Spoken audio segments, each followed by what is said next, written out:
కౌశిక్ యాదవ్ గారు ఆయన మరి చరణ్ గారు తెలంగాణ లైవ్ స్టాక్ డెవలప్మెంట్ ఏజెన్సీకి సంబంధించి కార్పొరేషన్ చైర్మన్గా నియమించబడ్డారు. సో ఆయనకు ముందుగా 99 టీవీ తరఫున ఆయనకి మరి శుభాకాంక్షలు చెప్తున్నాం. శుభాకాంక్షలు చరణ్ గారు, మా స్టూడియోకి వచ్చినందుకు ధన్యవాదాలు. సో ఈ స్పెషల్ డిబేట్లో మీతో చాలా విషయాలు, ఎందుకంటే తెలంగాణలో కాంగ్రెస్ అధికారంలోకి వచ్చిన తర్వాత మరి 2.5 సంవత్సరాలు గడిచిపోయింది. ఇంకొక 2.5 సంవత్సరాల సమయం మాత్రమే ఉంది. అయినప్పటికీ ఇంకా కాంగ్రెస్లో మరి ఈ గ్రూపు తగాదాలు వినిపిస్తున్నవి. నిన్న గాంధీ భవన్ వేదికగా కూడా జరిగిన కొట్లాట ఎట్లా చూస్తారు, ఏం చెప్తారు? ముందుగా దాని తర్వాత మిగతా విషయాలు మాట్లాడు. అంటే నిన్న ఆ అంశానికి సంబంధించిన విషయంలో ఇది ఫిరోజ్ ఖాన్ గారు కావచ్చు, తర్వాత ఖాద్రీ గారు హైదరాబాద్ పార్లమెంట్ సమావేశాల సందర్భంగా హైదరాబాద్ పార్లమెంట్ సంబంధించి ఈ ఎస్ఐఆర్ మీద జరిగినటువంటి సమావేశంలో అక్కడ చిన్న గలాట క్రియేట్ అయింది. దానికి తర్వాత వాళ్ళిద్దరు కూర్చొని మాట్లాడుకున్న తర్వాత ఒకరికొకరు క్షమాపణ చెప్పుకొని ఆ సమస్య అప్పటితో ముగిసిపోయిన సందర్భం.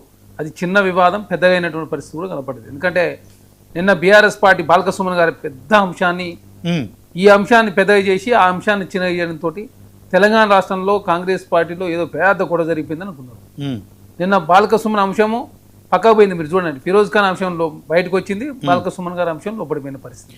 దానికి కారణం ఎవరైనా కాంగ్రెస్ అది చెప్తా ఉన్నాం. బీఆర్ఎస్ పార్టీ ఏంటంటే మంచిని చెడుగా, చెడుగు మంచిగా సోషల్ మీడియా వేదిక అందంగా అలంకరించే విధంగా ఏదైనా ప్రయత్నం చేసే ప్రయత్నం. గొడవ కాకుండా బాల్కసుమన్ ఇష్యూ చాలా పెద్ద అంశం. వాస్తవంగా కూడా ఖండించారు కదా దాని మీద. అది కాదు, బాల్కసుమన్ గారి అంశం చాలా పెద్ద అంశం. మీరు ఆల్రెడీ కేసు కూడా ఫైల్ చేసి పోలీసు వాళ్ళు సుమోటోగా కేసు స్వీకరించి నాన్ బెయిలబుల్ కేసు కూడా బుక్ చేసినట్టు చేస్తారు. చట్టం ప్రకారం ముందుకు పోతారు. ఇక్కడ సింగరేణికి సంబంధించిన అంశాన్ని చాలా పెద్ద ఎత్తున కాంగ్రెస్ ప్రభుత్వం వచ్చి ఏదో సింగరేణికి మేము ఏదో ప్రైవేటీకరణ చేసే ప్రయత్నం, సింగరేణి ఎంప్లాయీస్ కింద అన్యాయం చేసే ప్రయత్నం చేస్తుందని చెప్పి బాలకృష్ణ గారు మాట్లాడారు. కాంగ్రెస్ పార్టీ సింగరేణికి ప్రమాద బీమా 1,25,00,000 రూపాయలు, అదేగా కాంట్రాక్ట్ అవుట్ సోర్సింగ్ ఎంప్లాయీస్ కూడా బీమాని ప్రకటించారు. బోనస్ కావచ్చు, పిఆర్సీ ఇచ్చి తెలంగాణ రాష్ట్రంలో కారుణ్య నియామకాలు చేపట్టి ఎట్టి పరిస్థితిలో ప్రైవేట్ పరం చేసే ప్రసక్తి లేదని చెప్పి రాష్ట్ర ప్రభుత్వం ప్రకటించి తెలంగాణ రాష్ట్రంలో సింగరేణి సిరులు వచ్చే విధంగా తెలంగాణ రాష్ట్రంలో కాంగ్రెస్ పార్టీ సింగరేణి ముందుకు తీసుకుపోయే ప్రయత్నం జరుగుతూ ఉంది. కొత్త ఉద్యోగాల కల్పన కావచ్చు, అదే కాకుండా సింగరేణి విస్తరించే ప్రయత్నం, ఒరిస్సాలో ఉన్నటువంటి నైని బ్లాక్ను విస్తరించే ప్రయత్నం చేస్తే కూడా బీఆర్ఎస్ పార్టీ పెద్ద ఎత్తున అవినీతి జరిగిందని చెప్పేసి ఆనాడు కూడా పెద్ద ఎత్తున గందరగోళం క్రియేట్ చేసిన పరిస్థితి మనం చూసినాం. ఇక్కడ తెలంగాణ రాష్ట్రంలో ఇక బాలకృష్ణ గారు నిన్న మాట్లాడింది ఏంది, రైతాంగానికి సంబంధించారు. రైతాంగానికి సంబంధించి ఇష్యూల మీద మేము పోరాటం చేస్తుంటే స్వచ్ఛందంగా వచ్చేవాళ్ళు 6 నుంచి 7 మంది మాత్రం ఉన్నారు, మిగతా వాళ్ళంతా బీఆర్ఎస్ పార్టీ కార్యకర్తలు అని చెప్పి మాట. అంటే తెలంగాణ రాష్ట్రంలో రైతులు అర్థం చేసుకోరు కాంగ్రెస్ పార్టీ చెప్పింది. ఏది అమాలీలు పశ్చిమ బెంగాల్ నుంచి కావచ్చు, బీహార్ నుంచి 90% మంది వస్తూ ఉన్నారు. మొన్న పశ్చిమ బెంగాల్ ఎలక్షన్ల ద్వారా వాళ్ళంతా అక్కడ ఓటు వేయడం కోసం పోవడం, తర్వాత బీహార్లో అదేవిధంగా గోధుమ సాగు సంబంధించి క్రాప్ హాలిడేను కొంత ఎక్స్టెండ్ చేయడంతో మాత్రమే ఇబ్బంది అయింది. అదే కాకుండా 48 డిగ్రీలకు ఎండ ఉండడంతో ప్రధానంగా ఇక్కడ ఇబ్బంది అవుతా ఉంది. ఎందుకంటే 10 తర్వాత అమాలీలో కూడా అమాలి పని చేయడం లేదు. 5 తర్వాత సాయంత్రం ఉదయం 10 లోపు మాత్రమే అదేవిధంగా కళ్ళాల్లోకి వచ్చి ఒడ్లు కాంటాలు వేసే పరిస్థితి వచ్చింది. కాబట్టి కొంత ఇబ్బంది అయింది. అదే కాకుండా కర్నూలు ఉన్న ప్రజలు తెలంగాణలో వరిలో అమ్మే ప్రయత్నం కూడా చేస్తుంటే పోలీసు వాళ్ళు కేసులు బుక్ చేస్తూ ఉన్నారు. ఛత్తీస్గఢ్లో కూడా గిట్టుబాటు ధర లేదు. అక్కడ భారతీయ జనతా పార్టీ ఇది ఎన్డీఏ ఉన్నది.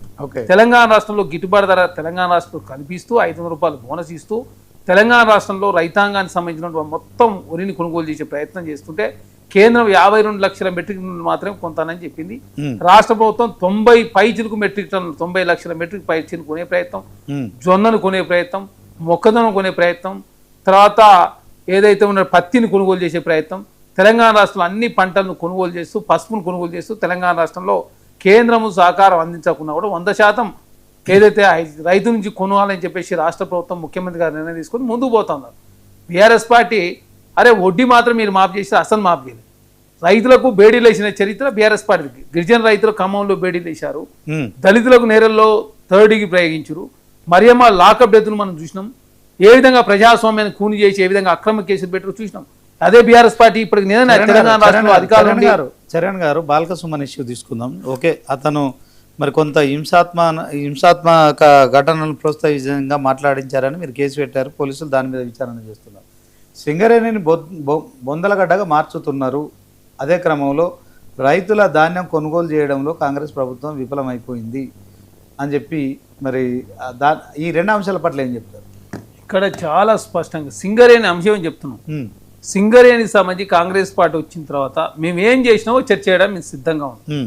మీరు సింగరేణి దోసుకున్న వాళ్ళు, సింగరేణి ప్రైవేటీకరణ పరం చేసే ప్రయత్నం, సింగరేణి అవినీతి కుప్ప చేసి ఓపెన్ కాస్ట్ తెచ్చి పెద్ద ఎత్తున సింగరేణి సమస్యలు లేకుండా చేసే ప్రయత్నం చేశారు. ఆనాడు సింగరేణి తెలంగాణ ఉద్యమంలో సింగరేణి ఎంప్లాయీ కీలక పాత్ర పోషించారు. అయినా మీరు కొన్ని సందర్భాల్లో ఏకంగా సింగరేణి సంబంధించిన కార్మిక సంఘాన్ని కూడా రద్దు చేసిన పరిస్థితి. సింగరేణి కోల్డ్బెడ్లో ఏ విధంగా బీఆర్ఎస్ పార్టీ వ్యతిరేకత వచ్చిందో ఆ వ్యతిరేకత పూడ్చుకునే ప్రయత్నం ఆనాడు చేశారు. కానీ కాంగ్రెస్ ప్రభుత్వం వచ్చిన తర్వాత సింగరేణి విషయంలో మాటలు చెప్పకుండా శాతలకు పరిమితమైంది. మేము ఉద్యోగ కారుణ్య నియామకాలు కావచ్చు, బోనస్ కావచ్చు, పిఆర్ఎస్ కావచ్చు, ఉద్యోగాల కల్పన కావచ్చు, 1,25,00,000 ప్రమాద బీమా కావచ్చు, 9 బ్లాక్ విస్తరించే ప్రయత్నం కావచ్చు, ఏ అంశమైనా ప్రభుత్వం చర్చ చేయడానికి సిద్ధంగా ఉన్నాం.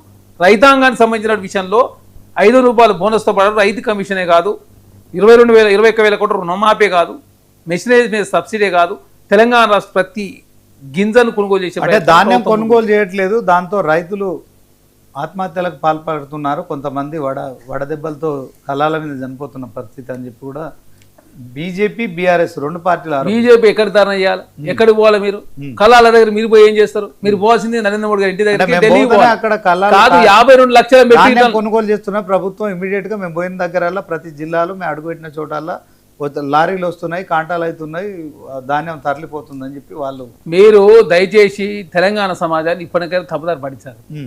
మీరు ఇప్పటి 4 సార్లు డీజిల్ పెట్రోల్ రేటు పెంచారు సార్. అవును, 5 రాష్ట్ర ఎలక్షన్ తర్వాత పెట్రోల్ డీజిల్ రేటు పెంచుతారు. 90 లక్షల మెట్రిక్ టన్ను పైచిలుకు తెలంగాణ రాష్ట్రంలో పాడి మన వరి సాగైంది, వరికి సంబంధించినటువంటి ఒడ్లు ఉత్పత్తి అయింది తెలంగాణ రాష్ట్రంలో. 52 లక్షల కేంద్రం తీసుకుంటుంది. ఆ 40 లక్షల మెట్రిక్ టన్నులు తీసుకుంటలేదు. మీరు పోవాల్సిన ఢిల్లీకి పోవాలి, నరేంద్ర మోడీ ఇంటి ముందు ధర్నా చేయాలి.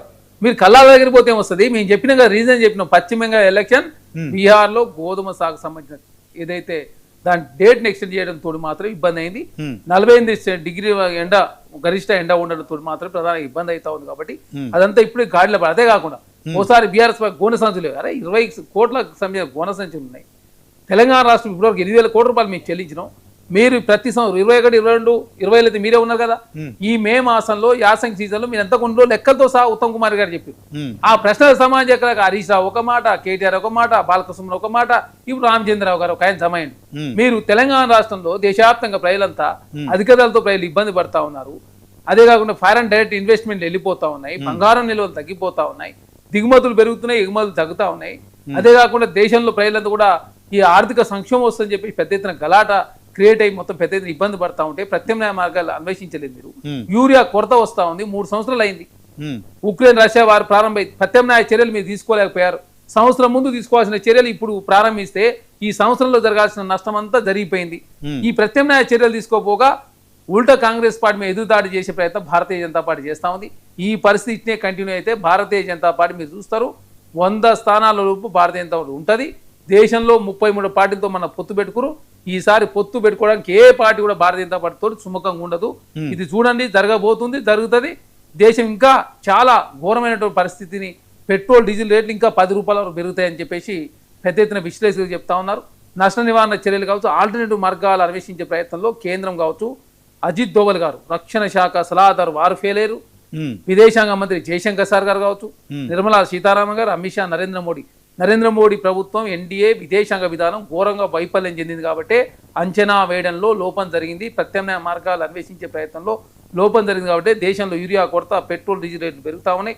అదేవిధంగా కేంద్ర ప్రభుత్వం వరిని కొనుగోలు చేయకపోతే మీరు కళాలకు పోయి భారతీయ జనతా పార్టీ ఇక్కడ షో చేసి కదా అక్కడ పోండి వాళ్ళు పోరు. బట్ సుమన్ గారేమో మన కేతానపల్లి మున్సిపాలిటీ వాళ్ళు ఏం ఆరోపిస్తుంటే బీజేపీ వాళ్ళు మీకు ప్రణాళిక లేదు ప్రభుత్వం దగ్గర 50 లక్షల మెట్రిక్ టన్నుల ధాన్యం కొనుగోలు చేస్తామని, ధాన్యం కొనాలని మాకు వాళ్ళు ఇండెంట్ ఇచ్చారు, దాని ప్రకారం మేము తీసుకుంటున్నాం అంటున్నారు. మేము ఇక్కడ చాలా స్పష్టంగా చెప్తా ఉన్నాం. బీఆర్ఎస్ ఇప్పుడంటే 23లో కాంగ్రెస్ 22, 21, 20 మీరే ఉన్నారు. ఈ యాసంగి సీజన్లో ఈ మే మాసంలో మీరు చెల్లించిన పైసలు ఏంది, కొన్న ఎంత వరి కొన్నారో మొత్తం లెక్కలతో సహా ఉత్తమ్ కుమార్ రెడ్డి గారు సివిల్ సప్లై మంత్రి చెప్పారు. తర్వాత కేంద్రానికి కూడా మేము తెలంగాణ రాష్ట్రం ఎంత దిగుబడి వస్తుంది, అరే మీరు ఇప్పుడు వరికి ఇది సాగు పెట్టాం కదా, మరి మొక్కజొన్నలు ఎందుకు 25% కొంతమని చెప్తా ఉన్నారు, ఎందుకు సజ్జలు కొనే ప్రయత్నం చేస్తలేరు, జొన్నలు కొనరు, సజ్జలు కొనరు, పసుపు కొనరు, ఆ పసుపు బోర్డు పరిస్థితి ఏందో అర్థం కాని పరిస్థితి, ఎక్స్పోర్ట్ అన్నారు. ఎక్స్పోర్ట్ గా ఇవాళ చూసిన కదా మ్యాంగో, భారతదేశ మ్యాంగో జపాన్ బ్యాన్ చేసింది. ఎందుకు బ్యాన్ చేసినంటే అధికంగా ఫర్టిలైజర్ ఉపయోగిస్తారని చెప్పేసి బ్యాన్ చేసిన పరిస్థితి. మరి భారతదేశంలో అత్యధికంగా మ్యాంగో ఉత్పత్తి, మరి ఎట్లా ఎడుకోవాలి? మన భారతదేశం ప్రకృతి వ్యవసాయం దిశగా నరేంద్ర మోడీ గారి నిర్ణయాలు లేవు. తెలంగాణ రాష్ట్రంలో ప్రకృతి వ్యవసాయం మీద రాష్ట్ర ప్రభుత్వం ప్రత్యేక పోషకాలు అందిస్తూ రైతు కమిషన్ కూడా దేశవ్యాప్తంగా వస్తున్న మార్పుల ఆధారంగా ప్రత్యామ్నాయ పంటల దిశగా అడుగులు వేయాలి. దాని ద్వారా కమర్షియల్ క్రాప్స్ వేస్తే రైతు ఆదాయం రెట్టింపు అవుతుందని చెప్పేసి ఆ దిశగా అడుగులు వేసే ప్రయత్నం జరుగుతుంటే రైతాంగాన్ని రెచ్చగొట్టే ప్రయత్నం BRS party Bharatiya Janata party. Charan గారు, ఇప్పుడు తెలంగాణలో కాంగ్రెస్ ప్రభుత్వం వచ్చిన తర్వాత తాగునీటి కష్టాలు మన గ్రేటర్ హైదరాబాద్లో గచ్చిబౌలి, కొండాపూర్, నానక్రామ్గూడ, బంజారా హిల్స్, ఖైరతాబాద్ వంటి ప్రాంతాల్లో నల్లా నీటి సరఫరా సరిగ్గా లేక ప్రైవేటు ట్యాంకర్లపై ఆధారపడుతున్న పరిస్థితి. సామాన్యులకు నెలకు వేలల్లో అదనపు ఆర్థిక భారం పడుతుంది. ప్రైవేట్ ట్యాంకర్లు ఇష్టారాజ్యంగా డబ్బులు వసూలు చేస్తున్నారు. కొన్ని సందర్భాల్లో కలుషిత నీరు సరఫరా చేస్తున్నారనే ఆరోపణలు కూడా వస్తున్నాయి. సో మరి 70% ప్రాంతాల్లో భూగర్భ జలాలు వేగంగా తగ్గిపోతున్నాయి. బోర్లు ఎండిపోయినాయి. తాగునీటికి తీవ్ర ఇబ్బంది అయితే ఏర్పడుతుంది. ప్రభుత్వం కస్టమర్ కేర్ నెంబర్ ఇచ్చింది. ప్రజల నుంచి వచ్చే ఫిర్యాదులు తీసుకోవాలని. హైదరాబాద్ పరిధిలో మరి నీటి నుంచి ఎక్కువ ప్రెజరు వస్తున్నప్పుడు కలుషిత నీరు వస్తున్న 4 వాటర్ బోర్డు కస్టమర్ నెంబర్ సంప్రదించాలి, 155313 అని చెప్పి చెప్తున్నారు. సో దీంట్లో కేటీఆర్ కామెంట్స్ను కూడా మనం చూడొచ్చు. ఒకవైపు కరెంటు కష్టాలు, మరొక వైపు తాగునీటి కష్టాలు. బీఆర్ఎస్ అధికారంలోకి రాగానే హైదరాబాద్ సిటీలో 24 గంటల పాటు తాగునీటిని సరఫరా చేస్తామని చేసిన ప్రకటన ఎట్లా చూస్తారు? అదే క్రమంలో కరెంటు కూడా, అంటే కరెంట్ ఎట్లా ఇచ్చినామో మంచినీరు కూడా అట్లా అందిస్తామని చెప్తున్నారు. ఏం చెప్తారు దీని పట్ల? ఇక్కడ చాలా స్పష్టంగా హైదరాబాద్ సంబంధించి Krishna water phase 1, phase 2, phase 3 కావచ్చు, గోదావరి ఫేజ్ 1 కూడా తెలంగాణ రాష్ట్రంలో హైదరాబాద్ తీసుకొచ్చింది కాంగ్రెస్ ప్రభుత్వం. ఈ రోజు రేవంత్ రెడ్డి గారు కూడా తెలంగాణ రాష్ట్రం హైదరాబాద్ తీసుకొచ్చేందుకు, మీరు తెలంగాణ రాష్ట్రంలో హైదరాబాద్ హెచ్ఎండి లిమిట్స్ లో 1200 చెరువులు ఉంటే మీ ఆయనలో 700 చెరువులు పూర్తిగా మాయమైపోయింది. మిగతా చెరువులు పాక్షికంగా 50% కూడా మాయమైన పరిస్థితి ఉంది. కాబట్టి ఈ నాణాల ఎంకరేజ్మెంట్ కావచ్చు, చెరువులను రక్షించుకునే ప్రయత్నం చేస్తే భవిష్యత్తులో ఇట్లాంటి ఇబ్బందులు రావు. గరిష్టంగా 50 డిగ్రీల వరకు ఎండబోతా ఉంది. గరిష్ట వేడి నమోదవుతా ఉంది. తెలంగాణ కాదు, ప్రపంచవ్యాప్తంగా మార్పులు వస్తూ ఉన్నాయి. అదే కాకుండా కరెంట్ యూసేజ్ దేశంలో తెలంగాణ నెంబర్ 1 యూసేజ్ ఈ సీజన్లో. తెలంగాణలో హైదరాబాద్ నెంబర్ 1. ఎందుకు? ప్రతి ఇంట్లో ఏసీలు, ఫ్యాన్లు కంటిన్యూగా నడుస్తూ ఉన్నాయి. దాంతో కరెంటు యూసేజ్ కావచ్చు, తర్వాత ఫ్యాన్ల యూసేజ్ పెరుగుతూ ఉంది. వాటర్ కూడా కన్జంప్షన్ కూడా ఎక్కువ పెరిగిన పరిస్థితి. అదే కాకుండా హైదరాబాద్లో విపరీతంగా ఎండలు ఉండడంతో వాటర్ కూడా ఆవిరైపోతా ఉంది.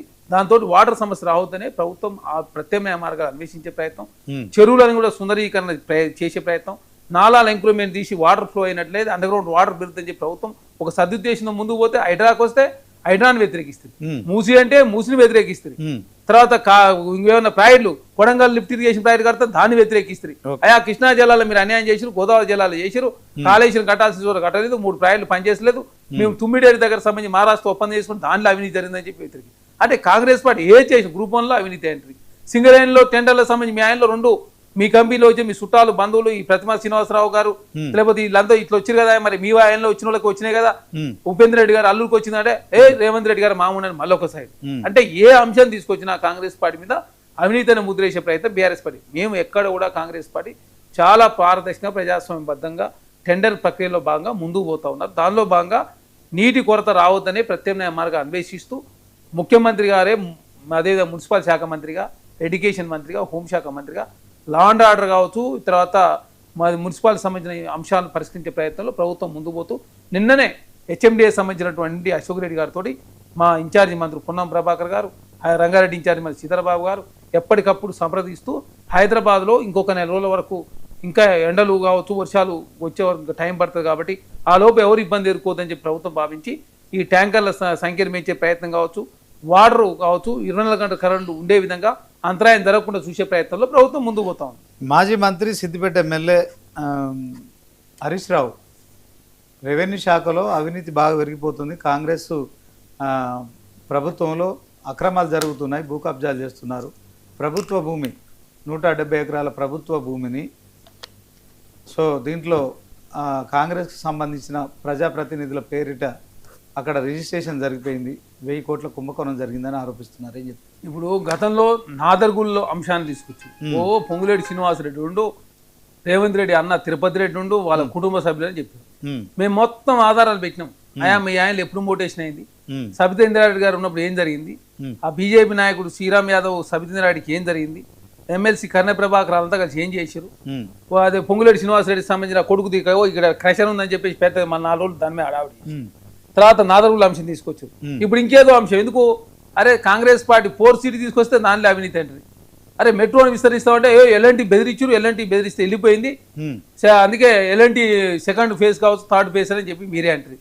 లాస్ట్కి ఏమైంది ఎల్ఎన్టీ సంస్థ, మీ ఆయనలో నాకు నష్టం జరిగింది, 2వ ప్లేస్ ఉన్న హైదరాబాద్ మెట్రో 9వ స్థానం దిగదారింది, కరోనా లాంటి పరిస్థితుల్లో మీరు ఇవ్వాల్సిన పైసలు లేకపోతే మేము అసలు ఈ వ్యాపారం చేసి వాళ్ళు చెప్పిన తర్వాత మళ్ళీ మౌనం ఇచ్చింది. ఇప్పుడు రాష్ట్ర ప్రభుత్వం టేక్ ఓవర్ చేసి మెట్రో 2, 3ని విస్తరించే ప్రయత్నం, ఎంఎంటీఎస్ని ఆర్టీసీని అనుసంధానం చేసే ప్రయత్నం, ఆర్టీసీలో దాదాపు 2000 ఎలక్ట్రికల్ బస్సు కొనుగోలు చేసి దాదాపు అందులో 500 బస్సులు మహిళలకు సంబంధించినటువంటి నెలకు 70,000 రూపాయలు ఒక్కొక్క బస్సును మిగులుతా ఉంది, మహిళలను భాగస్వామ్యం చేసి ముందుకు పోతుంది. తర్వాత ఉచిత బస్సు ప్రయాణం మీద కేటీఆర్ ఏం మాట్లాడాడు, బ్రేక్ డాన్స్లని ఏదో ధూముకూటరు అని చెప్పి పెద్ద ఎత్తున వాళ్ళని కూడా అవమానించే పరిస్థితి మనం చూసినాం. అంటే కాంగ్రెస్ పార్టీ ఏది చేసినా మీరు ఏదన్నా తీసుకురండి, ఈ ధరని ప్రక్షాళన చేస్తే ధరలో కాంగ్రెస్ పార్టీ అవినీతి చేసి, రైతు బంధు అంటే దానిలో, వడ్లు అంటే వడ్లల్లా, సివిల్ సప్లై ఏదన్నా తీసుకో, కొత్తగా మరి హైదరాబాద్ సంబంధించి కావచ్చు తెలంగాణలో ఎలక్ట్రిక్ సంబంధించి యూసేజ్ పెరుగుతూ ఉంది, మరి కొత్తగా ఏదన్నా యాదాద్రి భద్రాద్రి అధునాతన టెక్నాలజీ లేదు, కొత్త టెక్నాలజీ లేదు కాబట్టి కొత్తది ఏదైనా కడతా అంటే దాంట్లో అవినీతి అయ్యింది. మరి ఏ అంశాన్ని మీరు అవినీతి అంటగట్టలే అంటే కాంగ్రెస్ పార్టీ ఏది చేసినా అవినీతి అంటగట్టే ప్రయత్నం, బీఆర్ఎస్ పార్టీ ఆయనలో మొత్తం అవినీతి జరిగి తెలంగాణ ఆగమై అప్పులపాలై ఆర్థికంగా రాష్ట్రం చితికిపోయేది చేసింది బీఆర్ఎస్ పార్టీ. కాబట్టి రాజ్యాంగంతో గమనిస్తారు కాబట్టి బీఆర్ఎస్ పార్టీ ధర్నాలకు కావచ్చు రాస్తారోలకు కావచ్చు రైతులు ఎవరు పోవడం లేదని చాలా స్పష్టం.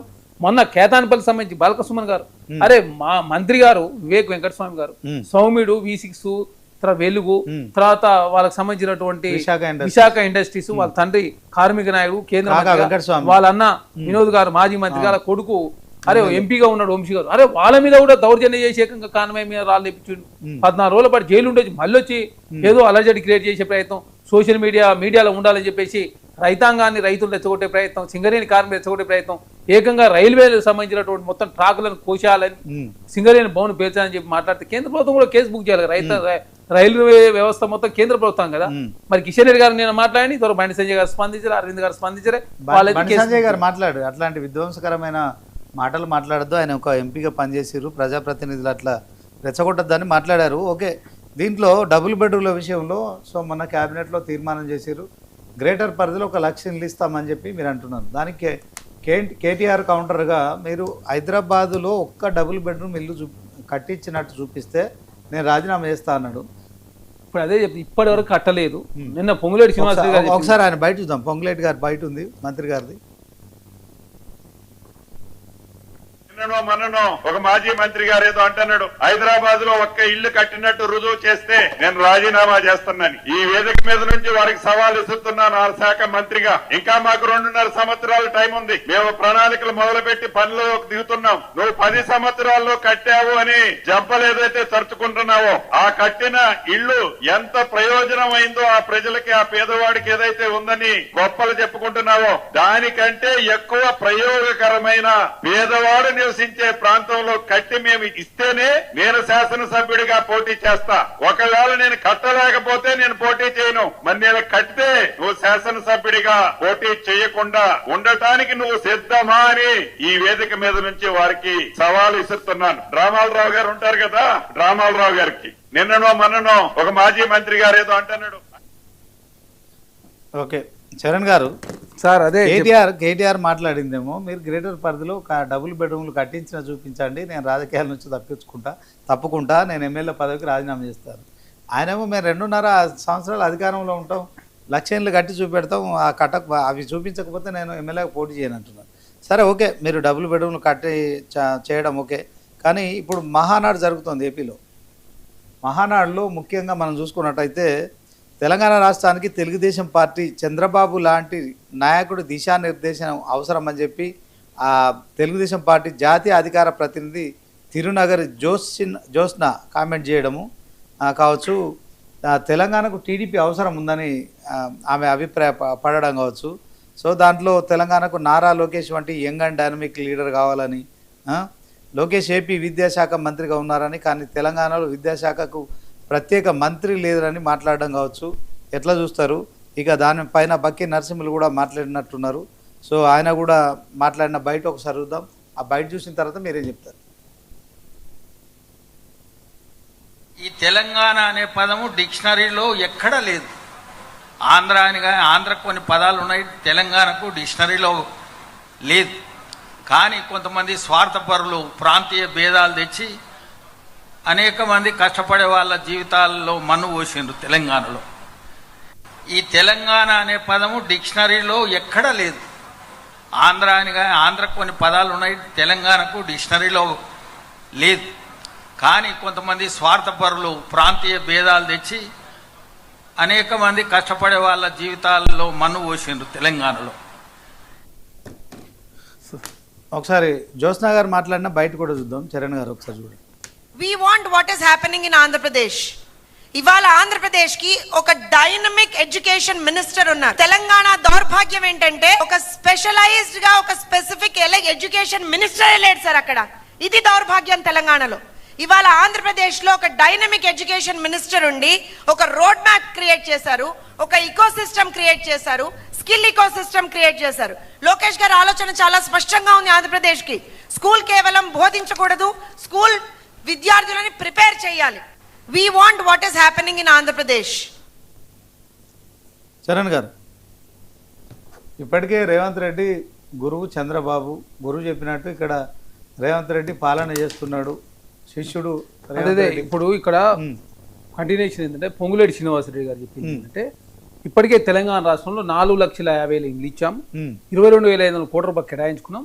ఈ నెల చివరి వరకు 1,00,000 ఇండ్లు అది గృహప్రవేశాలు జరగబోతా ఉన్నాయి. అదే కాకుండా సెకండ్ విడతలో 2,50,000 ఇల్లు, ఏది 100 నియోజకవర్గాల్లో నియోజకవర్గాన్ని 2,000 చొప్పున, ఇది ఒక 10,400 కోట్ల రూపాయలు, అది ఒక 22,500 కోట్లు, మొత్తం కలిస్తే 32,900 కోట్ల రూపాయలతో తెలంగాణ రాష్ట్రంలో కాంగ్రెస్ ప్రభుత్వం ముందుకు పోతుంది.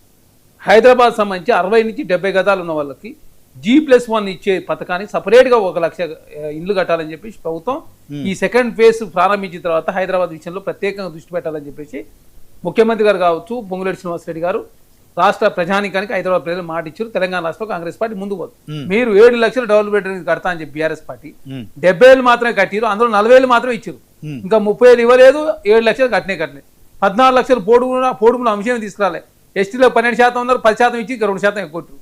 మైనార్లో 12% ఇవ్వలేదు, దళితులకు 3 ఎప్పుడో 100. అదే కాకుండా ఇప్పుడు టీడీపీ సంబంధించి సార్ హైదరాబాద్ అనేది ఒక ప్రత్యేక రాష్ట్రం 1947 అంటే బిఫోర్ దట్ నేను మీకు ఒకటి చెప్తాను. కేటీఆర్ గారు ట్వీట్ చేసిండ్రు, ఆయన ఇదే డబుల్ బెడ్రూమ్ల విషయంలో ఆత్మగౌరవ గృహాలు కట్టినాము, ఆత్మగౌరవ పార్టీ మాది, సవాళ్ళు చేయడం పారిపోవడం నీతి లేని కాంగ్రెస్ నేతలకు అలవాటు, స్వరాష్ట్రాన్ని సాధించినాం, స్వగృహ స్వప్నాలను సాకారం చేసినాం, 70 ఇండ్లు కాదు డబుల్ బెడ్రూమ్ ఇల్లు నిర్మించినాం, 20 లక్షల ఇందిరమ్మ ఇండ్లు ఇచ్చాకే ఓట్లు అడుగుతామని ఛాలెంజ్ చేసిన మంత్రికి మాట నిలబెట్టుకునే దమ్ముందా? శపథం చేయడం కాదు, చేతనైతే చేసి చూపించాలి. 20 లక్షల గృహ ప్రవేశాలు చేయించాకే గుమ్మం తొక్కి ఓట్లు అడుగుతామన్న సవాలుకు కట్టుబడి ఉండాలి, పౌరుషం ఉంటాయని చెప్పి ఆయన మరి ట్వీట్ చేశారు ఎక్స్ వేదికగా. సార్ మేము చేసింది చేసినట్టు చెప్తా ఉన్నాం, చేయింది ఎందుకు చేయలేదు చెప్తా ఉన్నాం, ఎప్పుడు చేస్తా కూడా చెప్తున్నాం. అది మాకున్నటువంటి నమ్మకం, విశ్వాసం. కాంగ్రెస్ పార్టీ చిత్తశుద్ధి. అరే మీరు 70,000 మాత్రమే కట్టించి 40,000 మాత్రమే అయిపోయి 30,000 పూర్తే కాలేదు, 7 లక్షలు అని చెప్పేసి రెండోసారి అధికారులకు వస్తుంది. యాదవ్లో 2వ విడత గొర్రెలు ఏరైతుంది, విద్యార్థుల రియంబర్స్మెంట్ 5,000 కోట్లు ఇవ్వకుండా పోయి, మహిళా సంఘాలు 4,000 కోట్లు రూపాయలు ఇవ్వకుండా పోతాయి, 1,20,000 కోట్ల రూపాయలు కాంట్రాక్టర్కు బిల్లులు చెల్లించకుండా, సర్పంచ్ నిధి లేకుండా, ఆరోగ్యశ్రీ నిధి లేకుండా, దళితులకు 3 ఎకరాలు ఇవ్వకుండా, దళిత బంధు ఇవ్వకుండా మోసం చేసి దళితులు ముఖ్యమంత్రి చేస్తాను, ఉప ముఖ్యమంత్రి కారణాలు ఇక్కడ తొలగించి మీరు మాట్లాడితే తెలంగాణ సమాజం అంగీకరించారు. మీ మాట మీ చెల్లెనే పట్టించుకోకుండా మీ పార్టీ నుంచి బయటకు వచ్చి ఆమె సొంత పార్టీ పెట్టుకుంది. ఇక కేటీఆర్ గారు నీతులు చెప్తే తెలంగాణ సమాజం అంగీకరించారు. పైలట్ రోహిత్ రెడ్డిని మీద చర్యలు ఎప్పుడు తీసుకుంటే చెప్పాలి. ఫస్ట్ మీరు 7 రోజులలో సోకాదు నోటీస్ రిప్లై చేయాలి. మీరేమో సస్పెండ్ చేసినట్టు, ఆయనేమో బీఆర్ఎస్ పార్టీ అధికార కార్యక్రమాలకు వస్తా ఉన్నాడు. మరి రోహిత్ రెడ్డిని చూసి ఎందుకు భయం వేస్తుంది మీకు? ఆనాడు మొయినాబాద్ సంబంధించి ఫామ్ హౌస్ కేసు ఉంది కాబట్టి ఆయన ఎక్కడ బయట పెడతారని చెప్పి కేటీఆర్ భయపడుతున్నాడు, చాలా స్పష్టంగా కనపడతా ఉంది. కాబట్టి కాంగ్రెస్ పార్టీ గుర్తుపెట్టుకోవాలి, తెలంగాణ రాష్ట్రాన్ని కాంగ్రెస్ పార్టీ ఇచ్చింది. మీరు 2 ఎంపీలతో తెలంగాణ రాష్ట్రం వచ్చిందా? ఏమన్నా నామినేట్ చేసింది తెలంగాణ రాష్ట్రాన్ని? ఏమన్నా పార్లమెంట్లో చట్టం ద్వారా తెలంగాణ రాష్ట్రం ఏర్పడ్డది. రాజ్యసభలో కావచ్చు, లోక్సభలో కావచ్చు. మీకున్న నెంబర్ ఎంత? 1. కేసీఆర్ గారు ఒక్కరే ఉన్నారు, విజయశాంతి గారు అప్పుడే పార్టీ మారి కాంగ్రెస్ పార్టీకి వచ్చారు. 540 మీలో మీకున్న సంఖ్య ఎంత? ఏమన్నా నామినేట్ చేసిన తెలంగాణ రాష్ట్రాన్ని? కాంగ్రెస్ పార్టీ శ్రీమతి సోనియా గాంధీ గారు, ఆనాడు మన్మోహన్ సింగ్ గారు, తెలంగాణ రాష్ట్ర ఎంపీలు తెలంగాణ రాష్ట్రం కావాలని చెప్పేసి పార్లమెంట్లో ఇండియా కూటమిలో ఆనాడు ఉన్నటువంటి యూపీఏ ప్రభుత్వం అంతా కూడా గవర్నమెంట్ తెలంగాణ రాష్ట్రాన్ని ఇచ్చిర్రు. దేశంలో చాలా రాష్ట్రాలు డిమాండ్, ఉత్తరప్రదేశ్లో 5 రాష్ట్రాలు చేయాలని చెప్పి మాయావతి గారు చాలా సందర్భాలు అసెంబ్లీలో కూడా తీర్మానం చేసుకో కాలేదు. మహారాష్ట్రలో ఉంది, ఉత్తరప్రదేశ్ ఉంది, చాలా రాష్ట్రాలు కావాలని ఉన్నప్పుడు కూడా కాలే. ఆనాడు భారతీయ ఎన్డీఏ గవర్నమెంట్లో వాజ్పేయి గారు 3 రాష్ట్రాలు చేసినప్పుడు తెలంగాణ కూడా ఇవ్వని పరిస్థితి చూసినాం. కాకినాడ తిరుమల ఏమైందని చెప్పేసి వెంకయ్యనాయుడు అయితే కాకెత్తుకు పోయిందని చెప్పిన భారతీయ జనతా పార్టీ, అట్లాంటి పార్టీకి మీరు మద్దతు ఇచ్చారు కదా 9 సంవత్సరాల కాలం పాటు. అదే కాకుండా తెలంగాణ రాష్ట్రానికి సంబంధించి ఇప్పుడు బక్కన్ నరసింహ కావచ్చు, తిరునగర్ జోష్న గారు కావచ్చు, తెలంగాణ రాష్ట్రంలో మేము అదే చెప్తాం, తెలంగాణ రాష్ట్రం యంగ్ ఇండియా ఇంటిగ్రేటెడ్ స్కూల్స్ 200 కోట్ల రూపాయలతోటి క్యాంపస్లో అద్భుతంగా తెలంగాణ రాష్ట్రంలో 100 నియోజకవర్గాల్లో కన్స్ట్రక్షన్ చివరి దశకు చేరుకుంది. ఐటీఐ ప్లేస్లో అడ్వాన్స్ ట్రైనింగ్ ఇన్స్టిట్యూట్ తీసుకొచ్చింది తెలంగాణ రాష్ట్రం. Skill university, sports university, education commission, Veeranari సాకలైన యూనివర్సిటీ, తర్వాత వచ్చేసాక doctor Manmohan Singh health science university కొత్తగూడెంలో తెలంగాణ రాష్ట్రం విద్యారంగాన్ని ప్రక్షాళన చేసే ప్రయత్నంలో కాంగ్రెస్ పార్టీ ముందుకు పోతుంది. ఆంధ్ర రాష్ట్రంలో యంగ్ ఇండియా ఇంటిగ్రేటెడ్ స్కూల్స్ పెట్టారా? లేకపోతే ఆంధ్ర రాష్ట్రంలో స్కిల్ యూనివర్సిటీ, స్పోర్ట్స్ యూనివర్సిటీ పెట్టిరా? ఎడ్యుకేషన్ కమిషన్ ఏమైనా ఉందా? ఐటీఐ ప్లేస్ ఏమైనా అడ్వాన్స్ ట్రైనింగ్ ఇన్స్టిట్యూట్ తీసుకుని, ఎందుకంటే మీకేమైనా పదవులు కావాలంటే మీరు బోడుకొని మాకేం అభ్యంతరం లేదు. తెలంగాణ రాష్ట్రంలో సంబంధించి మీరు తెలంగాణ రాష్ట్ర రాజకీయాలు చేస్తూ ఆంధ్ర రాష్ట్రంలో పోయి మీటింగ్లు పోయి ఆంధ్ర విమర్శించితే తెలంగాణ సమాజం అంగీకరించదు. ఇంకోటి, తెలంగాణ అనే పదం అంటే డిక్షనరీ లేదంటే మరి ఏడుంది?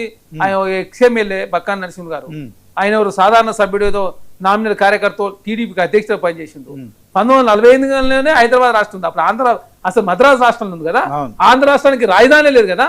ఆ హైదరాబాద్ రాష్ట్రం తర్వాత భాషా ప్రయుక్త రాష్ట్రాల పేరు మీద ఆంధ్ర, మన తమిళనాడు అయింది, ఆంధ్ర అయిన తర్వాత కర్నూలు రాజధానికి ఏర్పడిన తర్వాత భాషా ప్రయుక్త రాష్ట్రాల పేరు మీద ఆంధ్ర హైదరాబాద్ విలీనమే హైదరాబాద్ రాజధానికి ఉంది కదా. మరి తెలంగాణ పెద్ద హిస్టరీ ఉంది, శైవ క్షేత్రాలు ఉన్నాయి తెలంగాణకి. తెలంగాణ అనే పదం ఇవాళ కాదు, 2000 సంవత్సరాల కింద ఇది గోండి లిపి నుంచి వచ్చిందని చెప్పి తెలంగాణ అంటే గోండి భాషలో దక్షిణ అని అర్థం అంట. ఇది 2000 సంవత్సరాల కింద పురాతనమైనటువంటి పేరు కాస్తే తెలంగాణ డిక్షనరీ అని చెప్పి మీరు మాట్లాడితే మీకేమైనా టీటీడీ బోర్డు మెంబర్ కావాలంటే తీసుకోండి, మాకు అభ్యంతరం లేదు. మీరు రాజ్యసభ కావాలంటే పోండి, మాకేం అభ్యంతరం లేదు. చంద్రబాబు నాయుడు గారు రాజ్యసభ ఇచ్చే పరిస్థితి లేదు. తెలంగాణ రాష్ట్రంలో వారు ఆశలు వదులుకునే 23లో పోటీ చేయలేదు, ఏ ఎలక్షన్ వచ్చినా పోటీ చేస్తలేరు. జనసేన మన పోటీ చేసింది, మొన్న జూబ్లీ జనసేన అధినాయకుడు ప్రచారానికి వస్తారు, ఆయన కూడా రాని పరిస్థితి మనం చూసినాం. ఆయన వస్తే ఓట్లు పోతాయని చెప్పేసి భారతీయ జనతా పార్టీ వాళ్ళని పిలవని పరిస్థితి కూడా చూసినాం. వీళ్ళేదో ఒకరిద్దరు నాయకులు జమై ఏకంగా తెలంగాణ రాష్ట్ర ఎడ్యుకేషన్ మంత్రి లేడు, తెలంగాణ రాష్ట్రంలో పరిపాలన సాగితే తెలంగాణ ఓడిలేని మాట్లాడితే తెలంగాణ సమాజం నవ్వుకుంటూ బీఆర్ఎస్ పార్టీ పని తెలంగాణ రాష్ట్రంలో అయిపోయింది. టీడీపీ పని అసలు మొత్తమే అయిపోయింది. టీడీపీకి రాష్ట్ర అధ్యక్షులు లేదు, శాఖ లేదు, కార్యకర్తలు లేరు, నాయకులు లేరు. జనసేన పరిస్థితి కూడా అదే, 8 స్థానాల్లో పోటీ చేసి 0.5% వచ్చిన పరిస్థితి మనం చూసినాం. సరే పోటీ చేసుకోండి, మాకు అభ్యంతరం లేదు. తెలంగాణ రాష్ట్రంలో ఎవరైనా పోటీ చేసుకునే హక్కు భారత రాజ్యాంగం కల్పించి రాజ్యాంగం ప్రకారం మీరు తెలంగాణ రాష్ట్రంలో పోటీ చేసుకుని మాకు అభ్యంతరం. కానీ ఆంధ్ర రాష్ట్రాన్ని పోయి తెలంగాణ రాష్ట్రంలో ఎడ్యుకేషన్ మంత్రి లేడు, ఎడ్యుకేషన్ మా చంద్రబాబు నాయుడు గారు ఎన్ని మినిస్టర్లు ఖాళీ ఉన్నాయి, ఆయన సొంతంగా దగ్గర పెట్టుకోలేదా? ఎడ్యుకేషన్ రంగాన్ని ప్రక్షాళన చేయాలి, ఎడ్యుకేషన్ లో సమూల మార్పులు తీసుకురావాలి, విద్యారంగం ద్వారా ఏదైనా జరుగుతుందని ముఖ్యమంత్రి గారు భావించి ఇక్కడ ప్రైవేట్ రంగంలో ఉద్యోగాలు ఆకర్షించే ప్రయత్నం జరుగుతున్న ప్రభుత్వ రంగంతో పాటు ప్రైవేట్ రంగంలో అధునాతనమైనటువంటి కోర్సులు ప్రవేశపెట్టి తెలంగాణ రాష్ట్రంలో ఎడ్యుకేషన్ రంగాన్ని ప్రపంచానికి చాటి చెప్పే ప్రయత్నంలో భాగంగా ముఖ్యమంత్రి గారు ముందుకు పోతాం. తెలంగాణ దేశంలో ఏ రాష్ట్రంలో కూడా విద్యారంగం ఇన్ని నిధులు కేటాయించుకోలేదు. తెలంగాణ రాష్ట్రం అన్ని రకాల నిధులు కేటాయించుకొని ఇంటిగ్రేటెడ్ క్యాంపస్ ఏర్పాటు చేసుకుంటూ తెలంగాణ రాష్ట్రంలో కాంగ్రెస్ పార్టీ ముందుకు పోతా ఉంది. తెలంగాణ అనే పదం డిక్షనరీ లేదని చెప్పేసి బక్కన్ నరసింహ గారు మాట్లాడితే తెలంగాణ సమాజం నవ్వుకుంటారు. 2000 సంవత్సరాల చరిత్ర ఉంది తెలంగాణ అనే పదానికి. అదే కాకుండా తిలింగ దేశం నుండి పరిణామం 3 ప్రసిద్ధ శైవ క్షేత్రాలు కూడా, ఒకటి కాళేశ్వరం కావచ్చు, తర్వాత ఉన్నటువంటి మన శ్రీశైలం కావచ్చు, తర్వాత దాక్షారామం కావచ్చు, ఆంధ్రలో ఉన్నట్టు ఇవన్నీ శైవ క్షేత్రాలు కావచ్చు. తెలంగాణకు హిస్టరీ ఉంది. తెలంగాణ హైదరాబాద్ రాష్ట్రం పేరు మీద ఆనాడు ప్రత్యేక దేశంగా ఉన్నది. రాజు పాకిస్తాన్లో మెర్జీ అన్నాడు. ఆనాడు నెహ్రూ గారు సైనిక చర్యల మూలంగా భారతదేశం విలీనమైంది. తర్వాత హైదరాబాద్ రాష్ట్రంగా ఉన్నది. తర్వాత ఆంధ్ర హైదరాబాద్ కలిసి హైదరాబాద్ కేంద్రంగా, అదేవిధంగా ఆంధ్రప్రదేశ్ రాష్ట్రంగా ఉన్నది. తర్వాత తెలంగాణ ప్రత్యేక రాష్ట్రమైంది. తెలంగాణ రాష్ట్రంలో 12.5 సంవత్సరాలు అయింది తెలంగాణ రాష్ట్రం ఏర్పడి. ఇప్పుడు మీరు తెలంగాణని ఏదో సెంటిమెంట్ రెచ్చగొట్టే ప్రయత్నం చేస్తే నవ్వుకుంటారు. కాబట్టి బక్కన్ నరసింహ గారు తన వ్యాఖ్యలు వెనుక తీసుకోవాలి కాంగ్రెస్ పార్టీ కోరుతా ఉంది. తెలంగాణ రాష్ట్రంలో ఎడ్యుకేషన్ రంగాన్ని ప్రక్షాళన చేసే ప్రయత్నంలో తెలంగాణ రాష్ట్ర రేవంత్ రెడ్డి గారు ముందుకు పోతా ఉన్నారు. ప్రతి నెల రివ్యూలు నిర్వహిస్తా ఉన్నారు. ప్రత్యేకంగా రివ్యూలు నిర్వహిస్తూ తెలంగాణ రాష్ట్ర ఎడ్యుకేషన్ సంబంధించినటువంటి విప్లవాత్మక మార్పులు తీసుకొచ్చే ప్రయత్నంలో కాంగ్రెస్ పార్టీ ముందుకు పోతా ఉంది. ఓకే, తెలంగాణలో కనుక టీడీపీ మరొకసారి జిహెచ్ఎంసీ ఎన్నికల్లో పోటీ చేస్తే ఎలా ఉంటుంది అంటారు? దాంట్లో జనసేన మరి టీడీపీ రెండు కూటమిగా ఏపీలో ప్రభుత్వం ఉంది కదా, ఏం చెప్తారు? ఇక్కడ గుర్తుపెట్టుకోవాలా, ఏపీలో ప్రభుత్వం ఉన్నా ఉమ్, వారు 2018లో పోటీ చేశారు. అవును. కాంగ్రెస్ పార్టీ వారు పోటీ చేస్తే వారు 10 స్థానాలు ఇస్తే ఒకటి గెలవని పరిస్థితి. 2018లో మీరు చూసి 2018 వస్తలకి ఓన్లీ ఆ ఖమ్మంలో ఉన్నటువంటి 2 స్థానాలు సత్తుపల్లి అదే అసురావుపేట గెలిచారు. తర్వాత వాళ్ళు కూడా బీఆర్ఎస్ పార్టీలో జాయిన్ అయిపోయారు. తర్వాతకు వస్తాక 2023కి వస్తాక టీడీపీ అనేది రాష్ట్ర శాఖ లేదు, టీడీపీ ఎక్కడ కూడా పోటీ చేయదు. మొన్న మున్సిపల్ ఎలక్షన్లో టీడీపీ మరి బీఫామ్ ఇచ్చిందా లేదా తెలియదు, మధురలో ఒక మున్సిపాలిటీ గెలిచిందని చెప్పి ఒక్క కౌన్సిలర్ గెలిచిందని, జనసేన నేరడియాలో కౌన్సిలర్, మంచిర్యాలలో కౌన్సిలర్ గెలిచింది. తెలంగాణ రాష్ట్రంలో వాళ్ళ ఆదరణ కావచ్చు, ఏ ప్రాంతీయ పార్టీని మీరు దేశంలో చాలా రాష్ట్రాలు ఏర్పడ్డాయి. బీహార్ నుంచి జార్ఖండ్ విడిపోయింది, ఉత్తరప్రదేశ్ నుంచి ఉత్తరాఖండ్ విడిపోయింది, మధ్యప్రదేశ్ నుంచి ఛత్తీస్గఢ్. ఛత్తీస్గఢ్లో ఉన్న పార్టీలు మధ్యప్రదేశ్లో, మధ్యప్రదేశ్ ఉన్న పార్టీలు ఛత్తీస్గఢ్లో, ఉత్తరప్రదేశ్ ఉన్న పార్టీ ఉత్తరాఖండ్లో లేవు, తర్వాత జార్ఖండ్ ఉన్న పార్టీలు బీహార్లో లేని పరిస్థితి. ఒక ప్రాంతీయ పార్టీ 2 రాష్ట్రాల్లో మనగడ కొనసాగింది, అంత ఈజీ కాదు. అది ఆమ్ ఆద్మీ పార్టీ మాత్రమే అక్కడ రాష్ట్రాల పంచాయతీ లేదు కాబట్టి ఢిల్లీ నుంచి పంజాబ్ విస్తరించింది, అని గుజరాత్లో కొన్ని స్థానాలు గెలిచింది, హర్యానాలో కూడా కొన్ని స్థానాలు, గోవాలో కావచ్చు, జమ్మూకాలో గెలిచింది. ఇప్పుడు ఆ పరిస్థితి కూడా రాఘవ చట్ట రూపంలో ఆమ్ ఆద్మీ పార్టీ పని కూడా అయిపోయి ఏకంగా 7 ఎంపీలు భారతీయ జనతా పార్టీలో రాజ్యసభలో మెర్జ్ అయిన పరిస్థితి కూడా మనం చూసినాం. అదే కాకుండా మమతా బెనర్జీ గారు ఆమె అస్సాంలో ఏదో చేద్దామంటే అస్సాంలో కూడా ఖతం అయిపోయి పశ్చిమ బెంగాల్కి పరిమితమైన పరిస్థితి కూడా మనం చూసినాం. మాయావతి గారు ఒకనాడు ఉత్తరప్రదేశ్తో పాటు చాలా రాష్ట్రాల్లో ఉండే, ఈరోజు ఉత్తరప్రదేశ్లోనే మనకు కష్టమైన పరిస్థితి మనం చూసినాం. ఇక కమ్యూనిస్ట్ పార్టీ కేరళ తప్ప దేశంలో ఎక్కడ లేని పరిస్థితి, సిపిఐఎం కూడా చూసిన పరిస్థితి. కాబట్టి అంత ఈజీ కాదు. తెలంగాణ రాష్ట్ర జనసేన టీడీపీ పోటీ చేయాలని మీ కాంగ్రెస్ పార్టీ స్వేచ్ఛ ఉంది, పోటీ చేసి మాకు అభ్యంతరం లేదు. కానీ వాళ్ళకు పోటీ చేసినా కూడా ప్రయోజనం లేదు. రకరకాల సమస్యలు వచ్చే అవకాశం వచ్చినప్పుడు ఆంధ్ర రాష్ట్రంలో అక్కడ కూడా సమాధానం చెప్పాలి. కాబట్టి జగన్మోహన్ రెడ్డి గారు మొత్తం వైఎస్ఆర్సీపీ సమితి తెలంగాణ శాఖ మొత్తం క్లోజ్ చేసుకొని ఆంధ్రకే పరిమితమైన పరిస్థితి మనం చూసినాం. చంద్రబాబు నాయుడు కూడా అట్లాంటి పరిస్థితికి వచ్చే వారు కూడా తెలంగాణ రాష్ట్ర అధ్యక్షులు పోటీ చేయని పరిస్థితి. ఇక జనసేన సంబంధించి కూడా ఇంతవరకు రాష్ట్ర అధ్యక్షులు వరకు లేరు, ఇన్ఛార్జ్ చేసుకొని నేమూరి శంకర్ గౌడ్ గారు ఇన్ఛార్జిగా, తర్వాత మహేందర్ రెడ్డి గారు వైస్ ప్రెసిడెంట్గా ఉండి ఏదో నడిపిస్తున్నారు తప్ప వాళ్ళకు పూర్తి స్థాయిలో డివిజన్ ప్రెసిడెంట్ కానీ, మండల ప్రెసిడెంట్, జిల్లా కమిటీ కానీ, రాష్ట్ర కార్యవర్గ సభ ఏది లేదు. ఏదో ఉందంటే ఉంది, ఎందుకు వాళ్ళకి ఇల్లు ఉన్నాయి, వాళ్ళకి ఎప్పుడైనా వచ్చినప్పుడు వాళ్ళు కావాలి కాబట్టి అట్లా ఏదో నామాత్రం పెట్టుకున్న పరిస్థితి, పూర్తి స్థాయిలో కాన్సన్ట్రేట్ చేసే పరిస్థితి లేదు. కాబట్టి తెలంగాణ రాష్ట్రంలో టీడీపీ జనసేన పోటీ చేసినా కూడా కాంగ్రెస్ పార్టీకి వచ్చిన నష్టమేలు. టీడీపీతో పాటు బీజేపీ, టీఆర్ఎస్ కలిసి పోటీ చేసినా కాంగ్రెస్ పార్టీ రెండోసారి తెలంగాణ రాష్ట్రం గెలవబోతా ఉంది.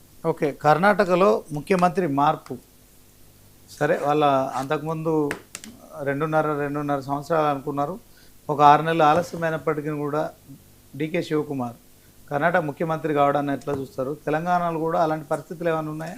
తెలంగాణ పరిస్థితి వేరు, కర్ణాటక పరిస్థితి వేరు. కర్ణాటకలో సిద్ధరామయ్య గారు ముఖ్యమంత్రి కాకముందే ఒప్పందంలో భాగంగా 2.5 సంవత్సరాలు సిద్ధరామయ్య గారు, 2.5 సంవత్సరాలు డికే శివకుమార్. డికే శివకుమార్ డిప్యూటీ సీఎంగా పిసిసి అధ్యక్షులుగా ఉన్నారు, సిద్ధరామయ్య గారు ముఖ్యమంత్రిగా ఉన్నారు. అంతకుముందు సిద్ధరామయ్య గారు ముఖ్యమంత్రిగా ఉన్నారు.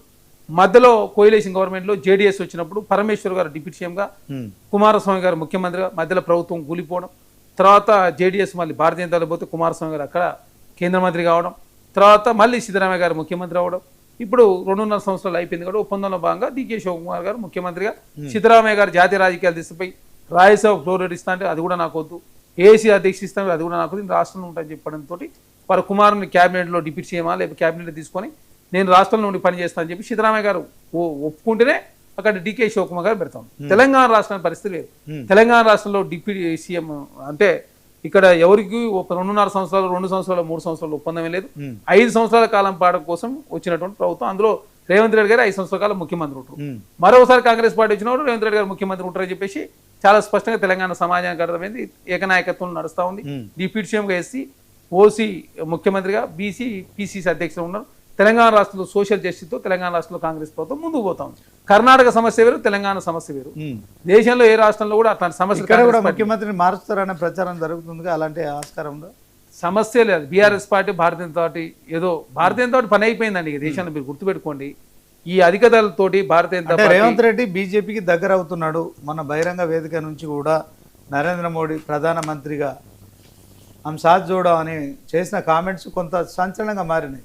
ఈ రేవంత్ రెడ్డి గారు కూడా గతంలో ఆర్ఎస్ఎస్ భావజాలం ఉంది, రేపొద్దున కాంగ్రెస్ పార్టీలో ఆయనకు ఇట్లాంటి పరిస్థితి ఎదురైతే బీజేపీలోకి వెళ్తాడు, మొత్తం ఎమ్మెల్యేలు తీసుకుపోయని చెప్పి కూడా సోషల్ మీడియా ప్రచారం జరుగుతుంది. ఇప్పుడు ఆర్ఎస్ఎస్ భావజాలం, మేము అంతా సనాతన ధర్మం, హిందూ ధర్మాలు నమ్మేటోళ్ళం. రేవంత్ రెడ్డి గారు సనాతన ధర్మం హిందూ ధర్మం నమ్ముతాడు, మేమంతా నమ్ముతాం. కాంగ్రెస్ పార్టీ కూడా సనాతన ధర్మం హిందూ ధర్మాలు నమ్ముతుంది. కాబట్టే రామ మందిర జడ్జిమెంట్ కూడా కాంగ్రెస్ పార్టీ తీసుకొచ్చిన ఏదైతే అమెండ్మెంట్ ద్వారా మాత్రమే ఆనాడు రాజీవ్ గాంధీ గారు రామ మందిర సమయం గేట్లు ఓపెన్ చేయించి పివి నరసింహ తీసుకొచ్చిన ఆమె యాక్ట్ ద్వారా సుప్రీంకోర్టు జడ్జిమెంట్ ఇచ్చింది. ఏదో భారతీయ జనతా పార్టీ చేసిన చట్టమో లేదా ఆర్ఎస్ఎస్ చేసిన చట్టం కాదు. ఇంకోటి ఆర్ఎస్ఎస్ చట్టం నిషేధించిన సంస్థ కాదు. ఆర్ఎస్ఎస్ లో అన్ని పార్టీలకు సంబంధించిన వాళ్ళు ఉంటారు, అందరూ నాయకులు ఉంటారు. ఇక్కడ సనాతన ధర్మం హిందూ ధర్మం ఇన్ని సంవత్సరాల కాలం పాటు సుభిక్షంగా ఈ దేశంలో మనగడ కొనసాగించిందంటే కాంగ్రెస్ పార్టీ ఉంది కాబట్టి మనసుగా కొనసాగించింది. ఎలాంటి గొడవలు లేకుండా ఏ వర్గాలను రాజకీయంగా ఆకర్షించే ప్రయత్నం చేయకుండా సనాతన ధర్మం అటు ముస్లింలకు సంబంధించి వాళ్ళ మతాన్ని వాళ్ళ రెస్పెక్ట్ చేసే ప్రయత్నం, క్రిస్టియన్లు కావచ్చు, బౌద్ధులు, జైనులు, భారతదేశం అంటే వివిధ రాష్ట్రాలు, వివిధ కులాలు, వివిధ మతాలు, వివిధ తెగలు, ఒక్కొక్క రాష్ట్రం పోతే ఒక్కొక్క వ్యవహార శైలి ఉంటుంది. నీకు అటు బంగ్లాదేశ్ కనబడుతుంది, పశ్చిమ బెంగాల్ సైడ్ పోతే భూటాన్ వస్తుంది, ఇది చైనా వస్తుంది, అటు పాకిస్తాన్, భారతదేశం చుట్టూ రకరకాల ఆచార వ్యవహారాలు కూడా ఉంటాయి. ఎందుకంటే ఆ బార్డర్లో అవతలతో సంబంధాలు ఉన్న పరిస్థితి. అయినా భారతదేశం ఐక్యంగా ఉందంటే అది కాంగ్రెస్ పార్టీ ఈ దేశంలో తీసుకొచ్చినటువంటి విప్లవాత్మక మార్పులు. అదేగాక రాజ్యాంగంలో సెక్యులర్ అనే ఒక వర్డ్ ఉండడం, ఎవరి మతాలను వాళ్ళు గౌరవించుకొని మిగతా మతాలను కూడా రెస్పెక్ట్ చేయని చెప్పే ప్రయత్నంలో కాంగ్రెస్ పార్టీ ముందుకు పోయింది. వివేకానంద గారు సూక్తి అది కదా, ఏ గడ్డలో నుంచి అయితే నేను వచ్చినో ఆ గడ్డ అన్ని మతాలను గౌరవించే గడ్డ నుంచి వచ్చినని చెప్పేసి విదేశాల్లో ఆయన స్పీచ్లు ఇస్తా ఉంటే విదేశీలో ఉన్నటువంటి విదేశస్తులు కూడా ప్రశంసించిన సందర్భం చూసినాం. తన మతంలో ఉన్న సారాంశాన్ని మంచిని కాపాడుతూనే మిగతా మతంలో మంచి ఉంటే స్వీకరించే అట్లాంటి దేశం నుంచి నేను వచ్చిన అదే హిందూ ధర్మం సనాతన ధర్మం అని చెప్పేసిన సందర్భాలు కూడా మనం చూసినాం. కాబట్టి కాంగ్రెస్ పార్టీ ఎప్పుడు కూడా కాంగ్రెస్ అంటే ముస్లిం అని కూడా ఇది బండి సంజయ్ గారు, మన ఎవరు ధర్మపురి అరవింద్ లాంటి వాళ్ళు, రాజా సింగ్ లాంటి వాళ్ళు, ఇక భారతీయ జనతా పార్టీ ఓట్ల కోసం వాళ్ళు నార్థన్ స్టేట్ పై బీప్ దినం అని చెప్తారు. ప్రచారంలో కూడా రేవంత్ రెడ్డి గారు మాట్లాడినారు. అదే చెప్పి వాళ్ళు మేము మాట్లాడేది కాదు, వాళ్ళు ఏమన్నా కాంగ్రెస్ పార్టీ కేసు పాకిస్తాన్ చెప్పి జూబ్లీస్ మాట్లాడేది కదా. వాళ్ళు ఏం చెప్తారు, నార్థన్ స్టేట్ పై బీప్ తినండి, మాకు ఓట్లేయండి, మిగతా రాష్ట్రాలు బీప్ తినవద్దు, భారతీయ జనతా వ్యతిరేకం అని చెప్తారు. ఎందుకు అక్కడ పోయి వాళ్ళ ఓట్లు ఆకర్షించాలో బీప్ తినమని చెప్పాలి, వేరే రాష్ట్రాలు వాళ్ళు వద్దంటే మీ ఓటు బీప్ తినవద్దని చెప్పాలి. అంటే రకరకాలుగా ప్రభువుల గురి చేసే ప్రయత్నం భారతీయ జనతా పార్టీ ఏదైనా చేస్తుంది. ఏ పార్టీతో పొత్తు పెట్టుకుంటారు. వాళ్ళు షేక్ హసీనా తీసుకొచ్చి మన భారతదేశంలో ఆస్తం కల్పిస్తే తర్వాత మన జమ్మూ కాశ్మీర్ సంబంధించి మహబూబా ముఫ్తీతో పొత్తు పెట్టుకున్నారు. మీరే కదా, మేము కాదు కదా. మీరు ముస్లిం పార్టీతో పొత్తు పెట్టుకోవచ్చు, ముస్లింలు రాజకీయంగా వాడుకోవచ్చు, అందులోనే త్రిపుల్ తలాక్ తీసుకొచ్చి మహిళల ఓట్లు ఆకర్షించే ప్రయత్నం చేయొచ్చు, పాశ్వాన్ ముస్లిం అని చెప్పి వాళ్ళ డివైడ్ చేసి ఆ ఓట్లు ఎప్పుకునే ప్రయత్నం మీరు చేయొచ్చు. తర్వాత నార్థన్ స్టేట్ పై బీప్ దినం అని చెప్పొచ్చు, మిగతా రాష్ట్రాలు బీప్ ఎదుర్కొచ్చు. బీపులో భారతదేశం 2వ స్థానం ఎట్లుందా అంటే నాకు సమానం చెప్పారు. అంటే భారతీయ జనతా పార్టీ ఓట్ల కోసం ఏదైనా మాట్లాడితే ఏదైనా చేయడానికి వారు సిద్ధంగా ఉంటారు.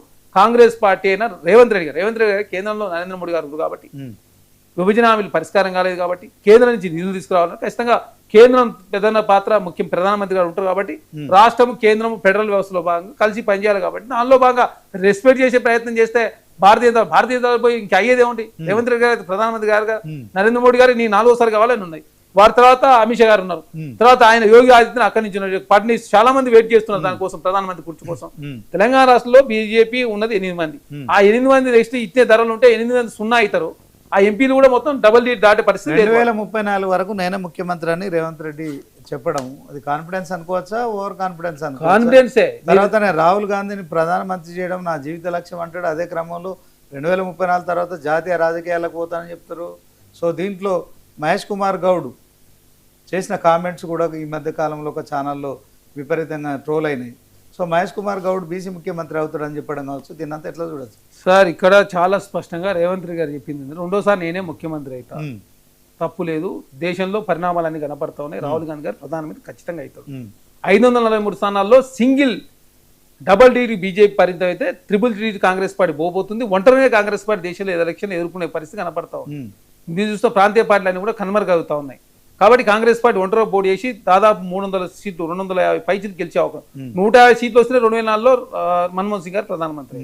అదొక రాహుల్ గాంధీ గారు ప్రధానమంత్రి చేయాలని చెప్పేసి కాంగ్రెస్ పార్టీ నాయకులు ఇక్కడ దేశంలో చాలా మంది కూడా కోరుకుంటా ఉన్నారు. రేవంత్ రెడ్డి గారు కూడా రాహుల్ గాంధీ గారు ప్రధానమంత్రి ఉండాలని చెప్పి కోరుకుంటా ఉన్నారు. అదే కాకుండా నేను 2వసారి ముఖ్యమంత్రి, తెలంగాణ రాష్ట్ర ఆల్రెడీ ముఖ్యమంత్రి, 2వసారి గవర్నమెంట్ రావాలని చెప్పి ఎవరికైనా కాన్ఫిడెన్స్ ఉండాలి.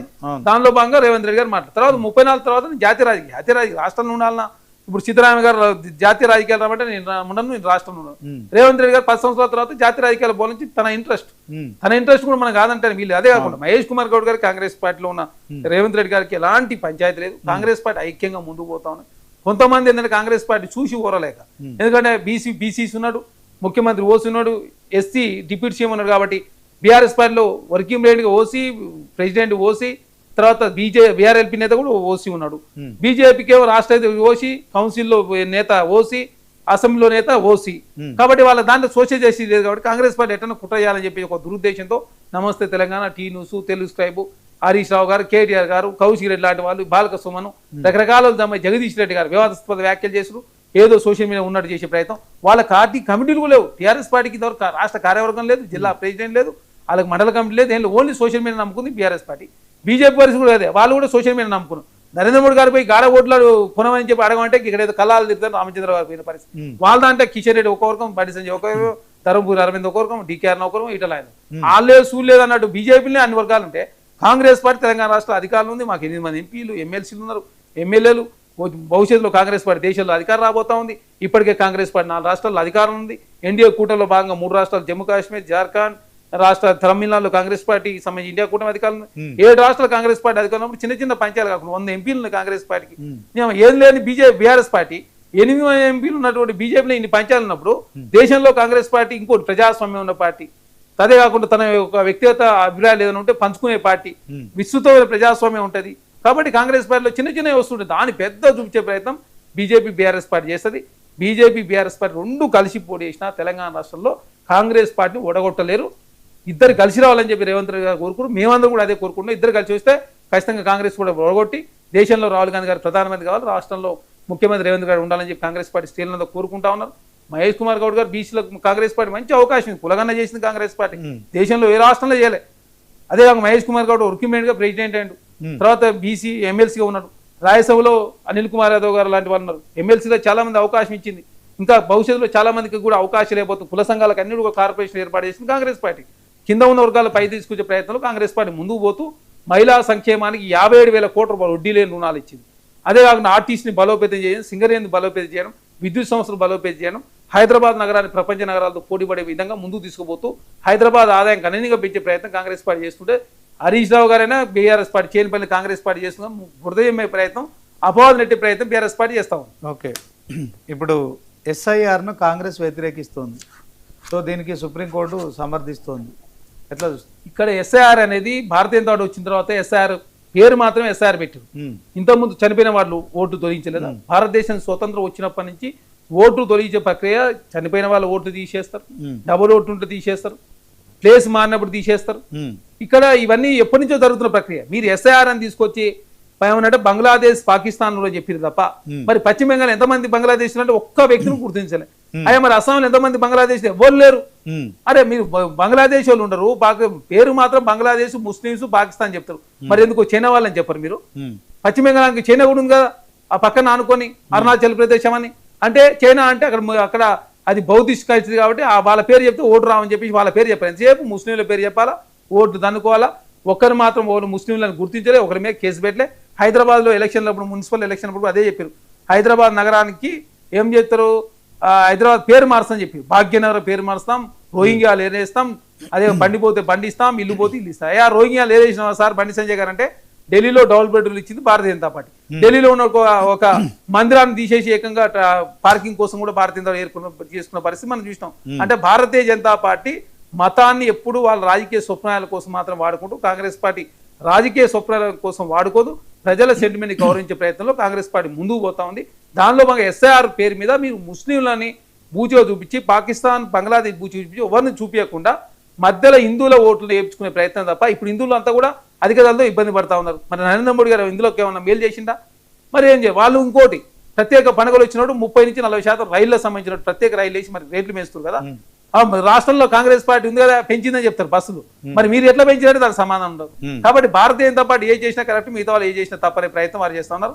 మొన్నటి వాళ్ళ పరిస్థితి వేరుగా ఉండే, ఇప్పుడు పరిస్థితి మారింది. మొన్న చెప్పి 2014 ఎలక్షన్లో 2G స్పెక్ట్రమ్ బూచిగా చూపించి అధికారికి వచ్చారు.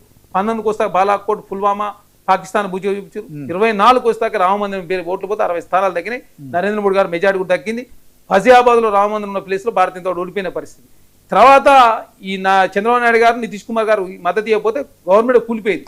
కానీ వచ్చిన 4 రాష్ట్రాల ఎలక్షన్ లో election commission, ED, CBI, income tax అన్ని ఉపయోగించుకొని అధికారులకు వచ్చింది. లేకపోతే భారతీయ జనతా పార్టీ ప్రభుత్వమే కూలిపోయే అవకాశం ఉండే. ఆ 4 రాష్ట్రాల్లో బలంగా అవడంతో మిగతా రాష్ట్రాల్లో కూడా ఎలక్షన్ కమిషన్ అడ్డు పెట్టుకొని మిగతా పశ్చిమ బెంగాల్ అస్సాంలో అధికారంకి వచ్చి పూడిచేరులో ఎన్డీఏ తోటి వచ్చి మరి కాబట్టి అక్కడ నేను గవర్నమెంట్ మారుంటే నరేంద్ర మోడీ గారు ప్రధానమంత్రి కుర్చీ ఎగిరిపోయింది. కాబట్టి ఆ పరిస్థితి రావద్దంటే ఎలక్షన్ కమిషన్, ఈడీ, ఓటు తొలగించుడు, SIR రకరకాల తీసుకొచ్చి ఫ్యాక్టర్స్ అని కూడా చూపించిన పరిస్థితి మనం చూసినాం.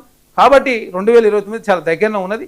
ఖచ్చితంగా ఈసారి నరేంద్ర మోడీ గారు భారతీయ జనతా పార్టీతో పొత్తుకు ఎవరు రారు, డబల్ డిజిట్ దాటే పరిస్థితి ఉండదు. కాంగ్రెస్ పార్టీ స్వతహాగానే 250 పైచిలకు సీట్లు గెలిచే అవకాశం చాలా స్పష్టంగా ఉంది. 14 పరిస్థితి, 19 పరిస్థితి, 24 వస్తాక కాంగ్రెస్ పార్టీ సీట్లు పెరుగుతున్నాయి.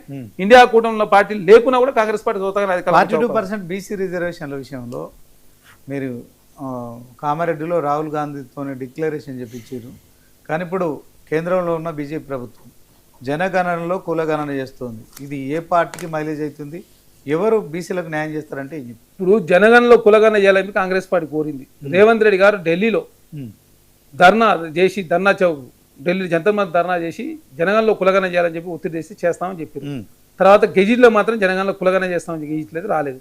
SC STలో వచ్చింది, బీసీలు రాలేదు. ఓబీసీ ప్రధానమంత్రి మేము మరి చేస్తారని చెప్పేసి అందరూ నమ్మారు. కానీ చేయని పరిస్థితి కూడా మనం చూసినాం. వాళ్ళు చేసినా చేయకున్నా దేశంలో కాంగ్రెస్ పార్టీ తెలంగాణలో కామారెడ్డి డిక్లరేషన్ తర్వాత లెక్కలు తెలిసి ఎవరి వాటా ఎంత ఉంది, ఎవరి జనాభా ఎంత ఉంది, అందులో మహిళలు ఏంది, పురుషులు ఏంది, ట్రాన్స్జెండర్స్ ఏంది, ముస్లింలు ఎంత ఉన్నారు, నాన్ ముస్లిమ్స్ ఏంది, క్రిస్టియన్లు ఎంతమంది ఉన్నారు, తెలంగాణ రాష్ట్ర సబ్బండ వర్గాల సంబంధ లెక్కలని కూడా కాంగ్రెస్ ప్రభుత్వం తెలంగాణ రాష్ట్రంలో బయట పెట్టారు. ఇప్పుడు దేశవ్యాప్తంగా డిమాండ్ వస్తుంది. ఇప్పుడు నరేంద్ర మోడీ చేయకపోతే దేశంలో రాహుల్ గాంధీ గారు ప్రధానమంత్రి అయితే ఆటోమేటిక్గా తొందరలో అయిపోతుందని చెప్పేసి ఆల్రెడీ రేవంత్ రెడ్డి గారు చెప్పారు. కాంగ్రెస్ పార్టీ అధినాయకత్వం కూడా చెప్తా ఉంది. కాబట్టి ఖచ్చితంగా దేశంలో భారతీయ జనతా పార్టీ చేయకున్నా కూడా కాంగ్రెస్ పార్టీ కులగణన చేస్తారు. బీసీలకు సంబంధించిన రిజర్వేషన్ పెంచే అంశం కావచ్చు, చట్టసభ రిజర్వేషన్ తెచ్చే ప్రయత్నం కూడా కాంగ్రెస్ పార్టీ చేస్తారు. Okay, thank you Charan Kaushik గారు. మొత్తానికి డాక్టర్ సింగం చరణ్ కౌశిక్ యాదవ్ గారు వెరీ కాన్ఫిడెంట్